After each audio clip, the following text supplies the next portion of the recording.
સૈફ અલી ખાન પર મોડી રાત્રે ચોરીના ઈરાદે ઘરમાં ઘૂસેલા એક વ્યક્તિએ હુમલો કર્યો હતો, જેમાં અભિનેતા ગંભીર રીતે ઘાયલ થતા તેમને હોસ્પિટલ લઈ જવામાં આવ્યો હતો, જો કે તેમને લઈ જવા માટે કાર તૈયાર ન હતી, તેથી તેનો દીકરો તેને ઓટોમાં હોસ્પિટલ લઈ ગયો હતો, જો કે હવે આ મામલે નવા ખુલાસા થઈ રહ્યા છે અને નવી માહિતી સામે આવી રહી છે, તો બીજી તરફ પોલીસ દ્વારા પણ તાબડતોબ તપાસ અને કાર્યવાહી કરવામાં આવી રહી છે.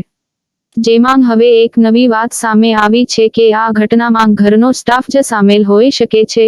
મુંબઈ પોલીસની શરૂઆતની તપાસમાં જાણવા મળ્યું છે કે હુમલાખોર સૈફના સ્ટાફનો પરિચિત હતો. મળતી માહિતી મુજબ સૈફ અલી ખાન પર રાત્રે 2 વાગ્યાની આસપાસ હુમલો થયો હતો. જો હુમલો થયાના અડધા કલાકમાં તે હોસ્પિટલ પહોંચી ગયો. ડોક્ટરોએ નિવેદનમાં જણાવ્યું હતું કે સૈફનું ઓપરેશન લગભગ સવારે 5:30 વાગ્યે